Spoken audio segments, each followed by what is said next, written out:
जय झूलेलाल दोस्तों, अॼु असां ठाहींदासीं सियारे जी स्पेशल भाॼी जेके सिंधी घरनि में ठहंदी आहे। उहा आहे पली ऐं उन सां गॾु चांवरनि जो डोडो। त वीडियो एंड ताईं ज़रूरु ॾिसजो ऐं मूंखे कमेंट करे ज़रूरु ॿुधाइजो। जय झूलेलाल दोस्तों, मां मुस्कान आहूजा और तव्हांजो स्वागत आहे मुंहिंजे चैनल हुनर मुस्कान का सिंधी ते। अचो त रेसिपी शुरू कयूं था पिया। पली याने चने का साग, उनखे असांखे पहिरियों चङी तरह धोई साफ़ करणो आहे। त ॾिसो हिन तरह टांडियुनि मां पतनि खे अलॻि करणो आहे। इन तरह सभु पता असां अलॻि करे वठंदासीं। इन में टाइम लॻंदो आहे पर इहा भाॼी जेका आहे ठहण खां पोइ ॾाढी बढ़िया लॻंदी आहे। त सभु पता हिकु हिकु करे ॾिसो अलॻि करे वठंदासीं। हिते मां 300 ग्राम पली खई आहे त उन में 100 ग्राम मां हिते पालक विझंदमि। 3 हिसा विझिबा आहिनि पलीअ जा और हिकु हिसो विझिबो आहे पालक जो। त इन्हनि खे मिक्स करे असां धोई वठंदासीं। साॻी रेसिपी हिंदीअ में मां पंहिंजे चैनल हुनर मुस्कान का ते बि विधी आहे, त उहा बि ज़रूरु चेक कजो।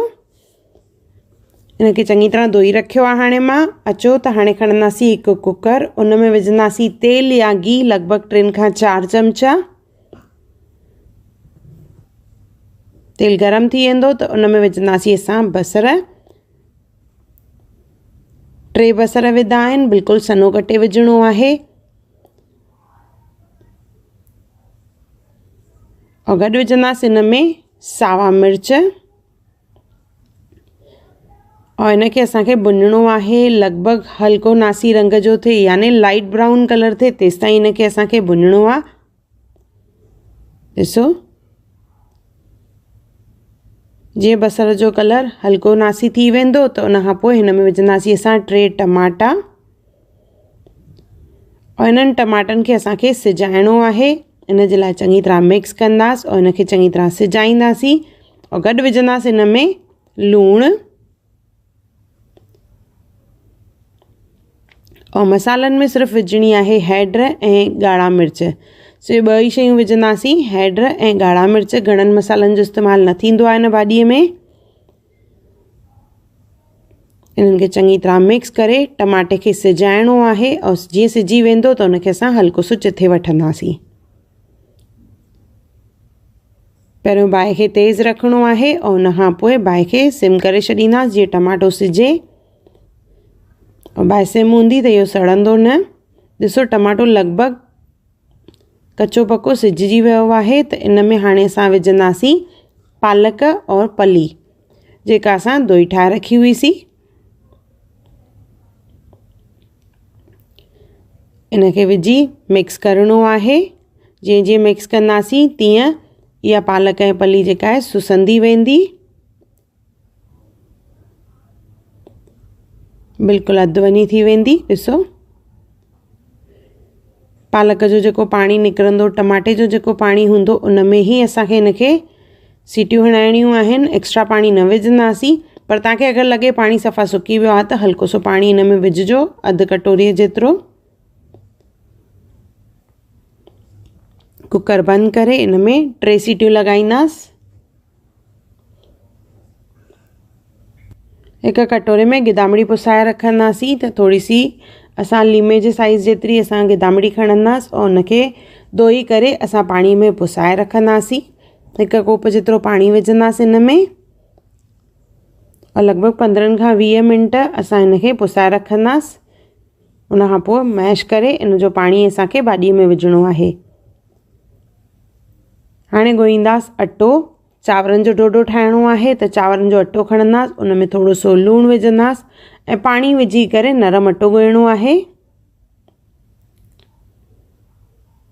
अटो ॻोहिण महिल ध्यानु रहे इनखे चङी तरह कलणो आहे। जेतिरो कलींदासीं त इहो अटो जेको आहे बिल्कुलु सॉफ्ट और स्मूथ थी वेंदो आहे, जंहिंजे करे डोडो जेको आहे बढ़िया ठहंदो और टुटंदो बि न आहे।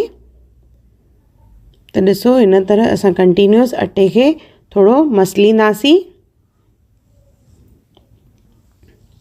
याने कलर ॾींदासीं त अटो जेको आहे ॾाढो बढ़िया ठहंदो। जीअं जीअं कलींदा वेंदासीं तीअं तीअं अटो ॾिसो बिल्कुलु ॾिसण में बि स्मूथ लॻंदो ॾाढो, यानी लसो लॻंदो। इहो असांजो अटो लॻभॻि तयार थी वियो आहे। ॾिसो अटो नरम बि आहे। हाणे अचो त इन मां डोडो ठाहींदासीं। त हथनि ते पहिरियों थोरो सो तेल हणिणो आहे ऐं हिकु चाणी खणंदासीं डोडे जे लाइ। अधु हथनि ते फैलाइणो आहे, उन खां पोइ बाक़ी तए ते पहिरियों तेल लॻाए छॾिणो आहे। उन खां पोइ हथनि जी तिरीअ सां इनखे असां फैलाईंदासीं। ॿिन्ही पासे सेकींदासीं और थोरो थोरो तेल हणंदासीं। तव्हां चाहियो त गिह जो बि इस्तेमालु करे सघंदा आहियो। हिते पलटाए करे ॿिन्ही पासे सेकणो आहे। चांवरनि जी जॻह ते असां जूअर जो बि डोडो इस्तेमालु करे सघंदा आहियूं। बसर, थूम, टमाटो विझी करे इन जी रेसिपी मां पहिरियों बि विधी आहे, उहा ज़रूरु चेक कजो। पर जेको एक्चुअल ट्रेडिशनल जेको मां चवां पलीअ सां गॾु चांवरनि जो, इहो प्लेन डोडो ठहंदो आहे। डोडो तयार थी वियो। हाणे गिदामिड़ी बि जेका आहे उनखे 20-25 मिंट थी विया आहिनि, त उनखे चङी तरह असां मैश कंदासीं और उनजो पाणी जेको आहे असां छाणे वठंदासीं। इहो छाणियल पाणी जेको आहे हाणे असांखे विझणो आहे भाॼीअ में। त पहिरियों कुकर खोले करे इनखे असांखे भाॼीअ खे मैटणो आहे। इनखे पहिरियों मिक्स करे वठंदासीं और इन खां पोइ मंधीअड़ो खणी करे मंधीअड़े सां इनखे असांखे मेटणो आहे। अगरि तव्हां वटि टाइम घटि हुजे त तव्हां ब्लेंडर जो बि इस्तेमालु करे सघंदा आहियो, पर ट्रेडिशनल वे जेको आहे उन में मंधीअड़े जो इस्तेमालु कयो वेंदो आहे। थोरो टाइम लॻंदो पर टेस्ट जेका आहे ॾाढी बढ़िया ईंदी। इन में विझणो आहे गिदामिड़ीअ जो पाणी। त जेको असां छाणे रखियोसीं पाणी उहो उन में विझंदासीं। लॻभॻि 1 कोप जे क़रीब आहे।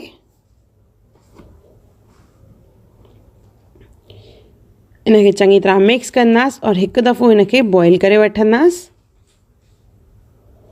गिदामिड़ी आहे त इहा वाई न करे, इन जे लाइ इनखे हिकु दफ़ो असांखे टकाइणो आहे। उन खां पोइ इन में असां थूम जो तड़को लॻाईंदासीं। त अचो तड़को तयार था कयूं पिया। थोरो सो तेल खणंदासीं और उन में सनी कटियल थूम विझंदासीं, 10 खां 15 कलियूं। पलीअ में थूम वधीक हूंदी त उनजी टेस्ट जेका आहे ॾाढी बढ़िया ईंदी आहे। और इहो तड़को जेको आहे इहो विझंदासीं असां पलीअ में, यानी चने का साग। इनखे चङी तरह मिक्स कंदासीं। इहा असांजी पली जेका आहे तयार थी वई आहे। गर्मा गर्म डोडे सां गॾु इन पलीअ खे असां गर्मा गर्म सर्व कंदासीं। चांवरनि जो डोडो ऐं पली, उन सां गॾु थोरी सी वंगी, मूरी ऐं बसर। ॾाढी बढ़िया सियारे जी सिंधियुनि जी भाॼी पली ऐं चांवरनि जो डोडो, जेको ॾाढो टेस्टी ठहंदो आहे। लॻभॻि हर घर में ठहंदो आहे इहो। त मूंखे कमेंट करे ज़रूरु ॿुधाइजो तव्हां इहा पली ऐं चांवरनि जो डोडो खाधो आहे कि न। अगरि न खाधो हुजे त ज़रूरु रेसिपी ॾिसी ज़रूरु हिकु दफ़ो ठाहिजो और उहो बि मूंखे कमेंट करे ज़रूरु ॿुधाइजो त तव्हांखे इहा रेसिपी कीअं लॻी। साॻी रेसिपी मां पंहिंजे चैनल हुनर मुस्कान का ते हिंदीअ में बि विधी आहे, त ज़रूरु चेक कजो उहा। अगरि तव्हांखे मुंहिंजी वीडियो पसंदि आई हुजे त उनखे लाइक कजो, मुंहिंजे चैनल खे सब्सक्राइब कजो, इंस्टाग्राम और फेसबुक ते ज़रूरु फॉलो कजो और मुंहिंजी नई अचण वारी वीडियोस खे ॾिसण लाइ बेल आइकॉन ज़रूरु क्लिक कजो। और मुंहिंजो वीडियो ॾिसण लाइ धन्यवाद।